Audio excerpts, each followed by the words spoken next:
हम लोग इलास्ट्रेशन 15 करेंगे। देखो क्या लिखा है, XYZ पार्टनर है। ये लोग प्रॉफिट किस हिसाब से डिवाइड करते हैं, 3 to 2। तो इसको हम लोग लिख लेते हैं पहले। ओल्ड रेशियो XY और Z, जो कि है 3, 2 और 2। That is 3/7, 2/7, 2/7। अब आगे देखो क्या लिखा हुआ है।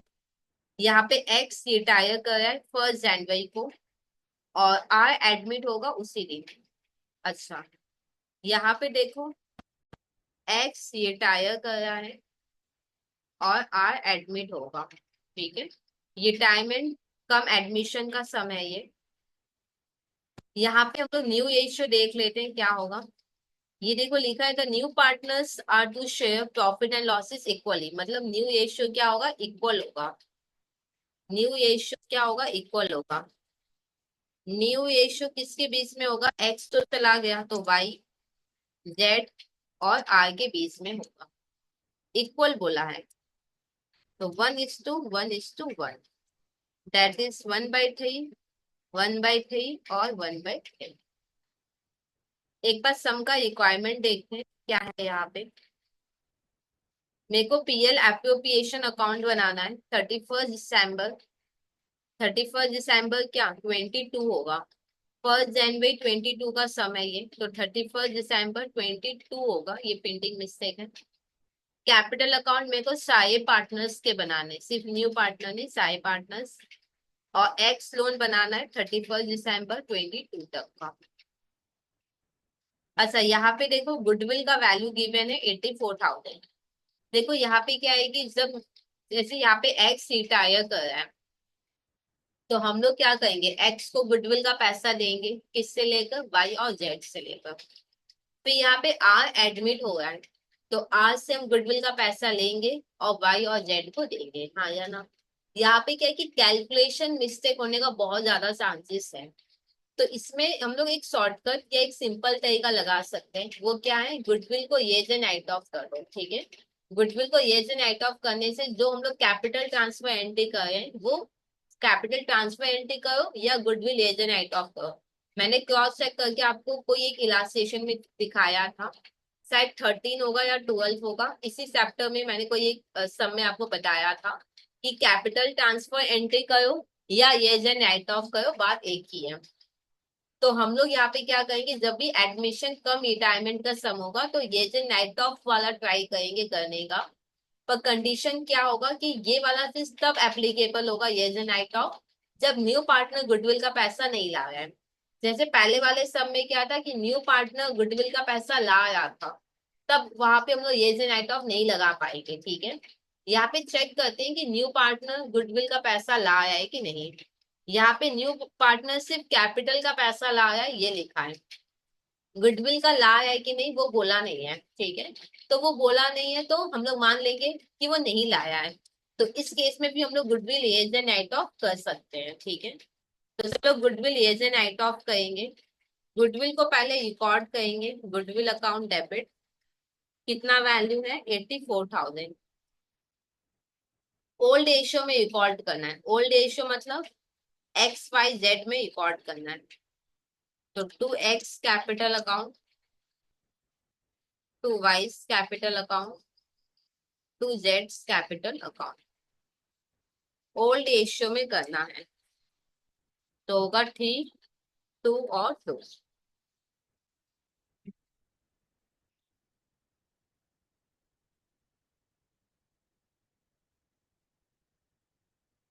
36,000,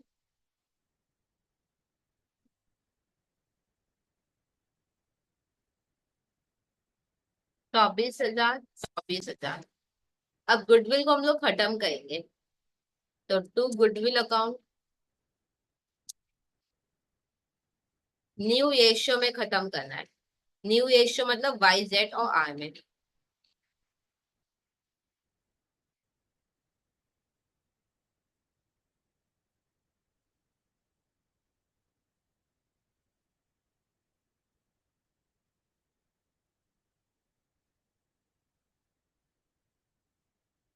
तो इसका वैल्यू होगा 28,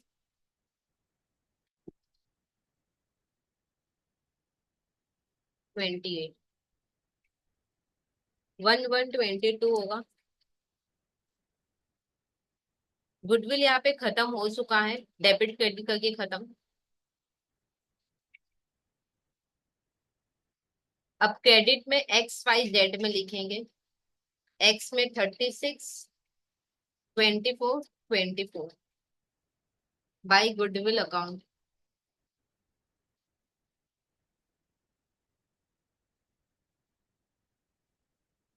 फिर यहाँ पे देखो कैपिटल डेबिट हुआ है, तो डेबिट में लिखेंगे YZR में 28,000, 28,000, 28,000 टू गुडविल अकाउंट।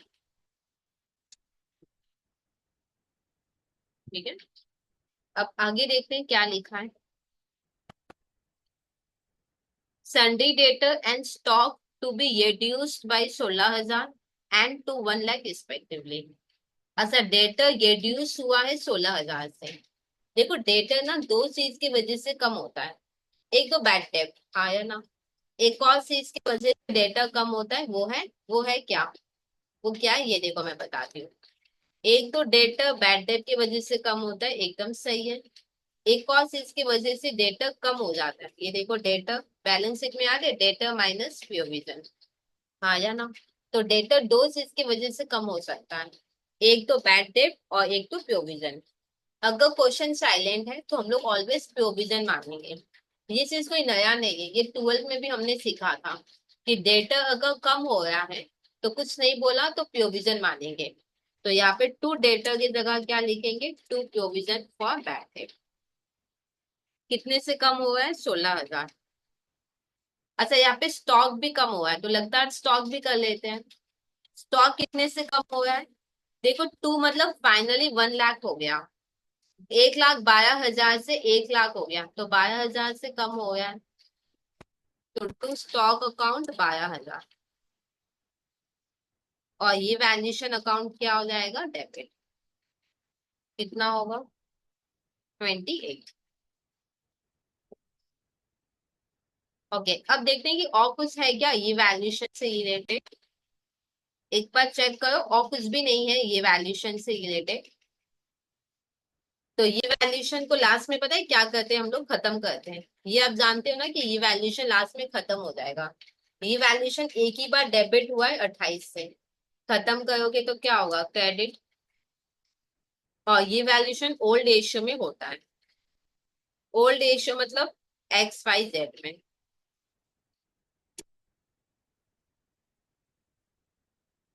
XYZ में ओल्ड रेशियो में करना है।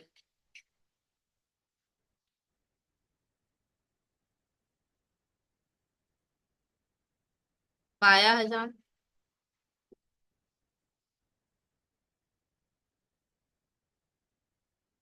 ठीक है, अब देखो ये वैल्यूएशन अकाउंट बनाए नहीं थे क्योंकि बोला भी नहीं था। और हमने हमने सोचा कि चलो जर्नल के थ्रू भी एक बार ट्राई करते हैं कि होता है कि नहीं होता है। ठीक है, तो हमने बनाया नहीं। प्रोविजन डेटर से कम हो जाएगा, स्टॉक स्टॉक से कम हो जाएगा। ठीक है, बैलेंस शीट बना लिया है। अब यहाँ पे कैपिटल में हम लोग लिखेंगे, डेबिट में एक्स वाई जेड में 12,000, 8,000, 8,000। क्या बोल के टू इवैल्यूएशन अकाउंट। अब एक क्वेश्चन होगा कि दीदी इधर प्रॉफिट हुआ है या लॉस हुआ है। देखो कैपिटल डेबिट हुआ है मतलब कम हुआ है, तो डेफिनेटली लॉस ही हुआ होगा। तो लॉस ऑन इवैल्यूएशन 1122। अब आगे देखो क्या लिखा है, एक्स को मिलेगा 44,000। इसका मतलब हम एक्स को कितना दे रहे हैं, 44,000। ठीक है, जिस दिन वो रिटायर कर रहा है उस दिन हम उसको 44,000 देंगे, और बाद बाकी का एज अ लोन खड़ा रहेगा। एक्स को हम लोग 44,000 कैश में पे करेंगे क्या? पहली बात कैश है नहीं, बैंक है और बैंक ओवरड्राफ्ट है, तो बैंक से ही पे करेंगे। तो चलो एक्स को 40 को पे कर देते हैं, एक्स को पे करेंगे। तो टू बैंक अकाउंट कितना पे करें, 44। X capital account debit 44। ठीक है।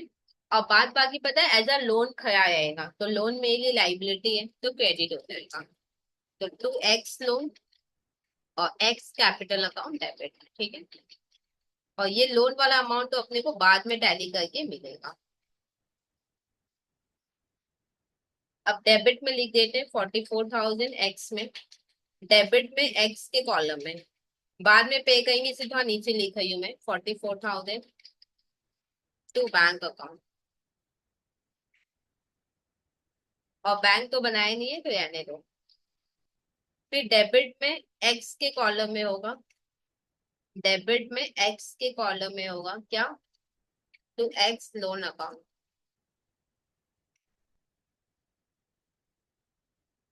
फिर एक्स लोन भी मैंने बनाया है, क्रेडिट में लिखना है वैल्यू, क्रेडिट में जाएगा वैल्यू क्या बोल के बाई एक्स कैपिटल अकाउंट।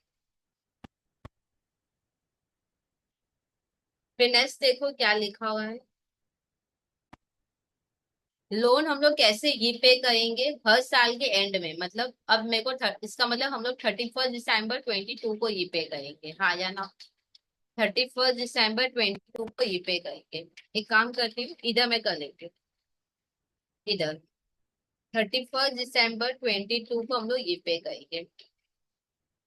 अच्छा, रीपे करने से पहले पता है इंटरेस्ट का एंट्री होगा, हाँ या ना।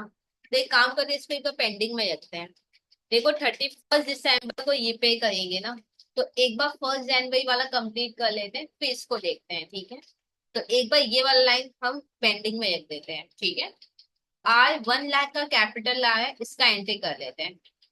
आर कैपिटल आया है, तो bank account debit to R capital account 1 lakh. Bank तो बनाए नहीं है, कैपिटल के क्रेडिट में लिखेंगे, क्रेडिट में आर के कॉलम में 1 लाख बाई बैंक अकाउंट। और देखते हैं क्या है, पहले 1 जनवरी कंप्लीट हो जाए ना, फिर 31 दिसंबर को देखेंगे। जैसे ये लोन हम लोग 31 दिसंबर को ये पे करेंगे, तो इसको मैंने एक बार पेंडिंग में रख दिया, ठीक है। यहाँ पे नेट प्रॉफिट 31 दिसंबर 22 होगा, ये भी पेंडिंग मिस्टेक है। अब 31 दिसंबर का है तो इसको भी एक बार पेंडिंग में रख दो। अब बैलेंस शीट में आ जाओ, बैलेंस शीट में भी क्या करेंगे, कैपिटल बनाए तो सिर्फ कैपिटल देखेंगे। यहाँ पे XYZ का कैपिटल है तो इसको हम लोग लिख लेते हैं 1 लाख।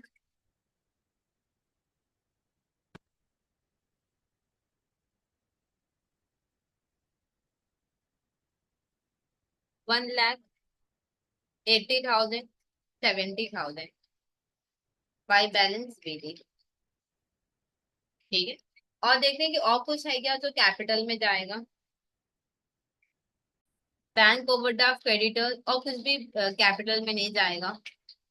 अब देखो कितना एक्स लोन है ये हम लोग टैली करके निकाल लेते हैं।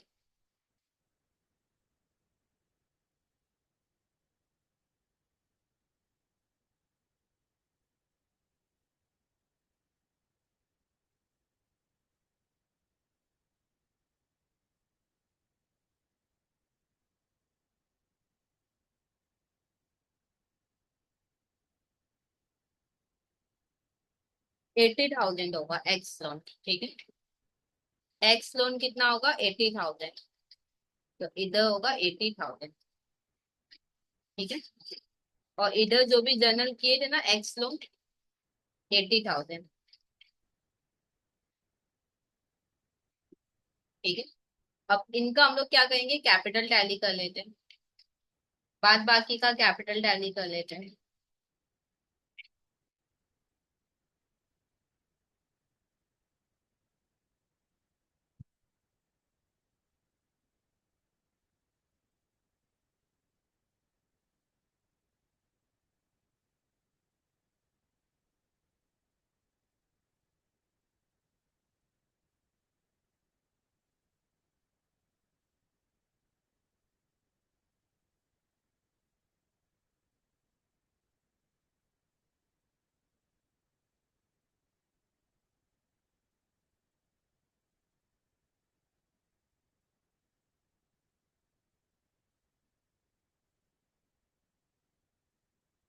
एक बार हमने टैली कर दिया इसको, क्योंकि एक्स टैली किए थे ना, तो फिर बाद बाकी को भी एक बार हमने टैली कर दिया, ठीक है।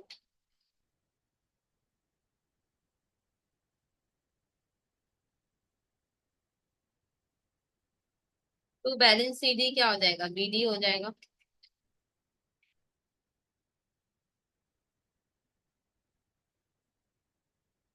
ठीक है। अब हम लोग 31 दिसंबर में आ जाते हैं फाइनली, ठीक है। यहाँ पे क्या लिखा है, 31 दिसंबर को हम लोग ये पे करेंगे। ये पे तो बाद की बात है, पहले इंटरेस्ट देना होगा, हाँ या ना। एक साल के बाद पे करेंगे तो पहले इंटरेस्ट का बात आएगा, हाँ या ना। तो इंटरेस्ट का एंट्री क्या होगा, पहले वो देखते हैं। हम लोग इंटरेस्ट देंगे तो इंटरेस्ट मेरी एक्सपेंस हुआ तो डेबिट होगा। एक साल के बाद पे करेंगे, तो एक साल के बाद पहले इंटरेस्ट का एंट्री बनेगा। तो interest on loan debit to X loan account. देखो कितना लोन खड़ा है, 80,000 का लोन खड़ा है, तो 80,000 इंटू कितना परसेंट था इंटरेस्ट। यहाँ पे देखो लिखा था ना, एक्स को 44,000 दे देंगे, बाद बाकी का एज अ लोन खड़ा रहेगा 8% इंटरेस्ट। तो 8% इंटू 12/12, तो होगा 6,400, ठीक है। अब हम लोग पे करेंगे ना, तो पेमेंट देख लेते हैं। पे करेंगे तो टू बैंक अकाउंट और एक्स लोन अकाउंट डेबिट। कितना पे करेंगे देखो, कितना पे करेंगे। हम लोग लोन ई पे करेंगे 25% ऑफ फ्यूचर प्रॉफिट। यहाँ पे देखो प्रॉफिट गिवन है 64,000, ठीक है। यहाँ पे प्रॉफिट गिवन है 64,000, 25% पे करेंगे प्रॉफिट का, प्रॉफिट गिवन है 64,000, 16,000। या ये बात क्लियर, अब पोस्टिंग कर लेते हैं। क्रेडिट में एक्स, लोन के क्रेडिट में लिखेंगे 6,400 bye interest on loan account 31 दिसंबर 22।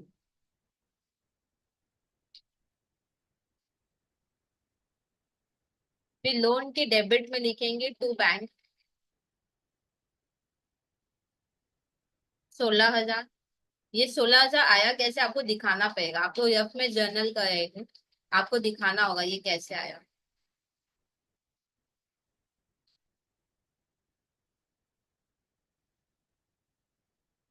ठीक है। अच्छा, अब आगे देखते हैं और क्या लिखा है। ये पेमेंट ऑफ लोन हो चुका है। अब बस एक लास्ट सेंटेंस बाकी है, और यही लास्ट सेंटेंस बहुत इंपॉर्टेंट है। नेट प्रॉफिट गिवन है 64,000, ठीक है। नेट प्रॉफिट गिवन है 64,000, तो हम लोग जानते हैं कि बाई पीएल होगा, बाई पीएल अकाउंट 64,000, ठीक है। एक चीज मैं आपको बताती हूँ, ध्यान से समझना। यहाँ पे आपने क्या किया, पीएल, पीएल से प्रॉफिट पीएल एफओ में डाला है, हाँ या ना। यहाँ पे आपने क्या किया, PL debit to PL FO किया है, ध्यान से समझना। फिर आप बोलोगे दीदी इधर किया उधर नहीं किया, तो इसलिए मैं कॉन्सेप्ट क्लियर कर रही हूँ। आपने अभी पता है क्या किया है, आपने अभी क्या किया है, ध्यान से देखो। आपने किया टू पीएल एफओ और पीएल डेबिट। आपने किया है PL debit to PL FO account, कितना किया है, प्रॉफिट कितना था, 64,000, ठीक है। एक से ध्यान से सुनना, यहाँ पे बैलेंस शीट भी बना है, इसलिए ज्यादा इसलिए आपको प्रॉब्लम नहीं होगा, अदरवाइज प्रॉब्लम होगा, क्या होगा। आपको याद है एक सम हम लोग किए थे, वो क्या था। यहाँ पे देखो आप पीएल को डाल रहे हो पीएल एपीओ में, हाँ या ना। पहले पीएल एज अ प्रॉफिट दिखाओ, तब पीएल एपीओ में डालोगे ना, याद है एक सम हम लोग किए थे। वहां पे बैंक टू पीएल सस्पेंस हमने किया था। यहाँ पे भी सेम वही चीज है। आप बोल रहे हो कि पीएल से मैंने निकाल के पीएल एपीओ में डाला, मतलब 12 महीने में आपको प्रॉफिट हुआ है 64,000 का, जो आप पीएल एपीओ में डाले हो। 12 महीने में प्रॉफिट हुआ है तो प्रॉफिट दिखाओ तो सही। आप क्या बोल रहे हो कि 12 महीने में 64,000 का प्रॉफिट हुआ है जो आप पीएल एफपीओ में ढाल रहे हो। पीएल एफपीओ में ढाल रहे हो उसका एंट्री दिखा रहे हो। 12 महीने में जो 64,000 का प्रॉफिट हुआ है उसको तो दिखाना पड़ेगा ना। तो आपको यहाँ पे टू पीएल अकाउंट करना होगा। और 64,000 का प्रॉफिट हुआ है मतलब पक्का मेरे पास पैसा आया है। तो ये एंट्री करना। जैसे ये एंट्री यहाँ पे आप स्किप कर दोगे ना तो कुछ फर्क नहीं पड़ेगा क्योंकि बैलेंस शीट नहीं बनता है। पर ध्यान रखना अगर आप बैलेंस शीट बना रहे हो तब आपका डिफरेंस आएगा। क्या ये बात क्लियर? हम लोग पीएल एपीओ में डालें 64,000 का प्रॉफिट। तो प्रॉफिट होगा तब डालेंगे ना। तो प्रॉफिट होने का एंट्री करना होगा ये ध्यान रखना है। बैंक टू पीएल अब पीएल टू पीएल एपीओ कर दो। समझ में आया कि नहीं? इसका इफेक्ट हालांकि सब में कहीं पर भी नहीं आएगा पर कॉन्सेप्चुअली आपको समझना पड़ेगा। ठीक है यानी। अब आगे देखो क्या लिखा हुआ है। नेट प्रॉफिट गिवन है 64,000 का। ठीक है। अब इसमें बोला है कि इसमें हमने जो अमाउंट पे किया है ना हमने कितना पे किया 16,000। ये 16,000 कंसिडर नहीं है। आपको पता है आपके सब में एक फंड बना हुआ है लोन रिडेम्पशन फंड। ठीक है। इनिशियली मैंने सोचा कि हटाओ नहीं बनाएंगे क्योंकि जरूरत ही नहीं लगा। अब इस लाइन की वजह से मेरे को यहाँ पे क्या लिखा है ध्यान से समझो। यहाँ पे लिखा है नेट प्रॉफिट 64,000 है। 16,000 जो मैंने पे किया है ना उसको लेकर ये पहला सम है जहाँ पे नेट प्रॉफिट और पेमेंट का कोई कनेक्शन बन रहा है। समझ में आया? वरना नेट प्रॉफिट और पेमेंट का कोई कनेक्शन नहीं होता है। नेट प्रॉफिट अलग चीज है। पेमेंट अलग चीज है। क्या ये बात समझ में आया कि नहीं? ये एक पहला सम है जहाँ पे बोला है कि नेट प्रॉफिट 64,000 है। इसमें मैंने कोई पेमेंट को कंसिडर नहीं किया है। इसका मतलब यहाँ पे मेरे को पक्का एक फंड बनाना है। कितने का फंड? जितने का मैंने पे किया है।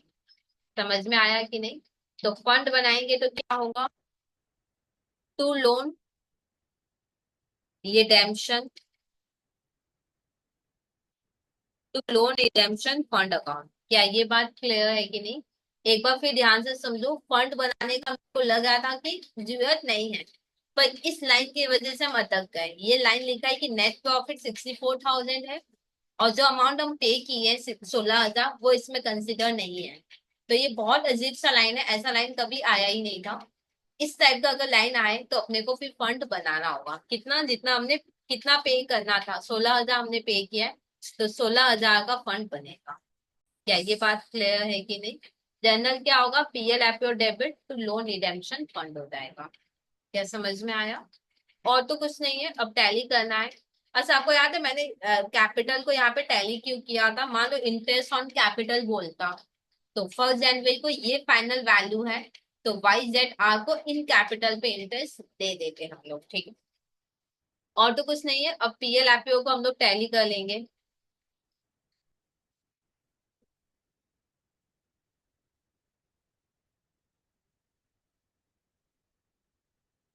64,000।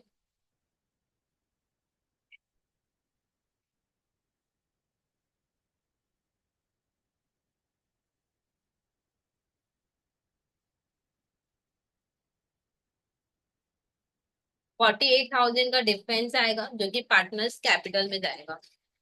To partners capital account. किन किन में जाएगा देखो। एक साल के बाद आपको याद है 1 जनवरी को एक्स रिटायर कर दिया और आर आया है।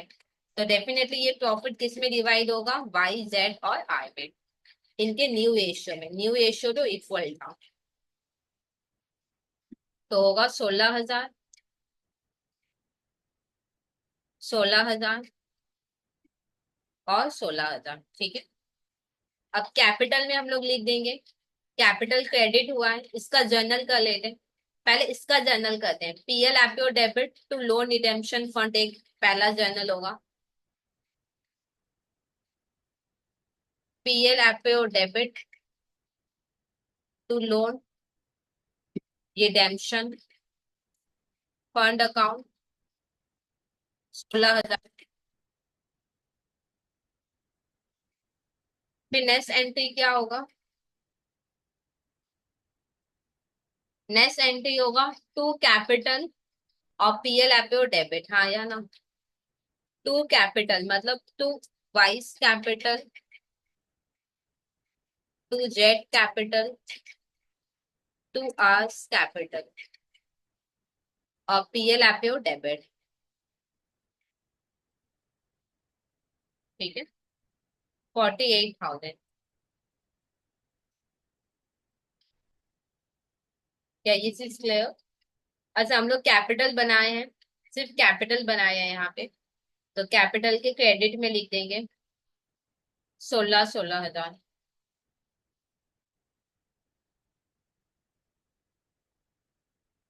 By PL appropriation account. और सब में कुछ नहीं है, पीएल एपीओ टैली हो गया। यहाँ पे देखो इंटरेस्ट दिखा दिया, पेमेंट भी कर दिया। अब ये लोन अकाउंट को टैली कर लो। एक दो डाउट आपका होगा, मेरे को पता है क्या डाउट है, एक बार सब कंप्लीट कर दे फिर मैं आपका डाउट लेती हूँ, ठीक है?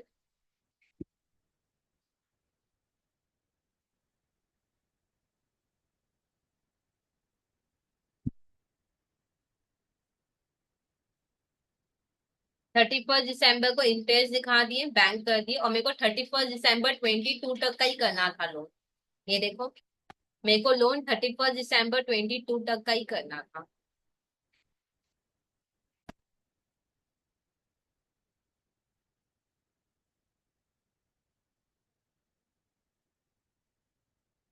टू बैलेंस सीधी और 1 जनवरी 23 बाय बैलेंस सीधी। बस यही तक अपने को बनाना था, ठीक है?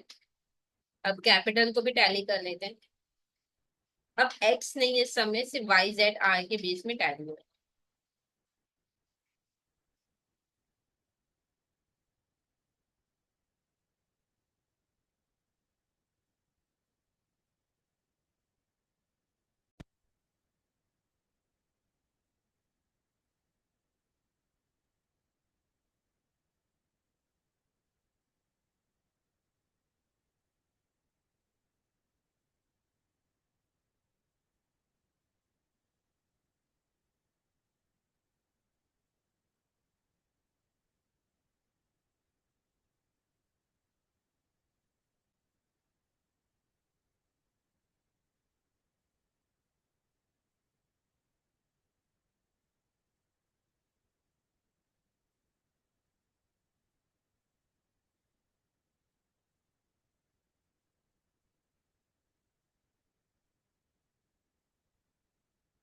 31 दिसंबर के बाद 1 जनवरी होगा।